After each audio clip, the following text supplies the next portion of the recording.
There was a day that I became wealthy. I'll tell you the day, I know that day I was rich. I was broke. I was pissed. I was angry at everybody else but who? Myself.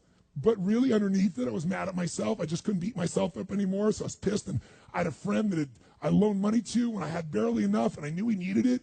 And I gave him $1,200, and I'm here not able to eat. I'm down to like $25, $26. And I'm saying to him, calling him, and he's not returning my call. And I just need some money, and he's ignoring me. I didn't ignore him, so I'm pissed. I'm frustrated. In the midst of all this, I'm also pragmatic. I got 25 and change, call it $26. What the hell am I going to do? I don't have any plans for economics. I got overhead that's crazy.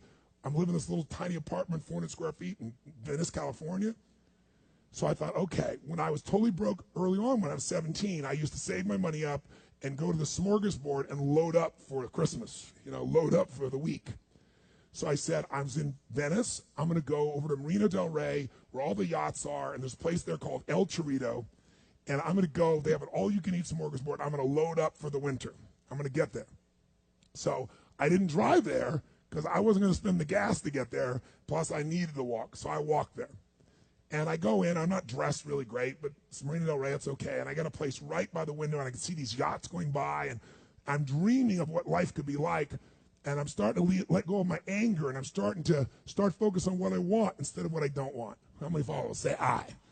And that shifted me just a bit. And now I'm eating, which shifted me a lot. And I got this giant plate stacked up. And I don't know what the amount was. It was like, whatever it was, $6.95, $7.95, right? So I'm going to do this. I could probably do this 3 or 4 times, right? Somewhere in that range. As I'm finishing my meal, this little boy comes in, dressed in a little suit. And I honestly don't know how old he'd be. Probably in the 3rd grade, so maybe 8 years old, 9 years old, something like that. And he was so adorable. And he opened the door for his mother. And his mother was an attractive lady. And he came over and he pulled out the seat for her, and she sat down. And she was a pretty lady, but as pretty as she was, I was totally obsessed by this boy. He had presence at 7 or 8 years old. And it moved me. I don't know why, it moved me. And I thought, this kid is like pure. I want him to always be this way. He's such a good kid. He's a giver. So I got up and I paid for the meal, and whatever it was, $6, $7. So now I've got whatever left, $17, $18, $19. And I walk up to this little boy, and I said, excuse me.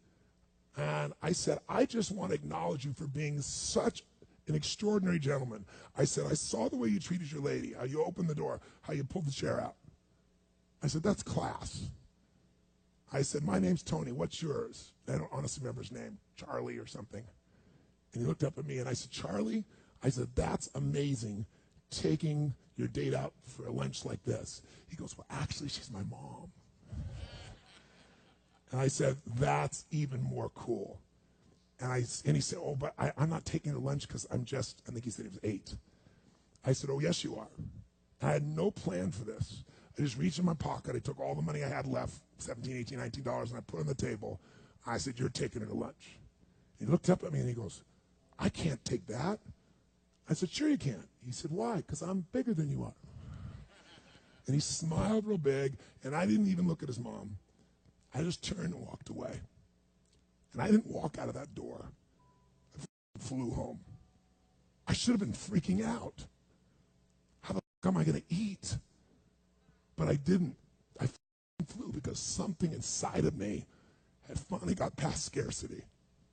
Had finally realized there's something inside of us more than our limits, especially around this thing called money that I had let terrorize me.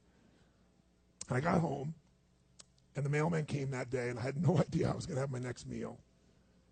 And a letter comes, and it's from the guy I loaned the money to.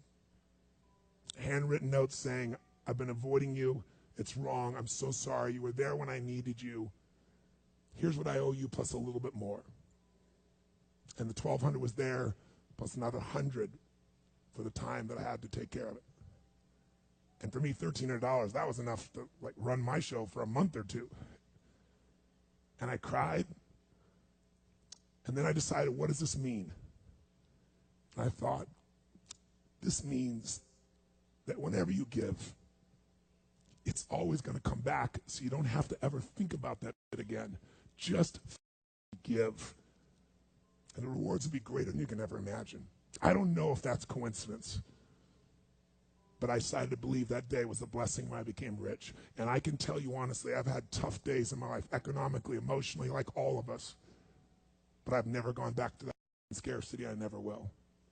The secret to living is giving. Do it when you don't have it, and I promise you, scarcity will leave your life.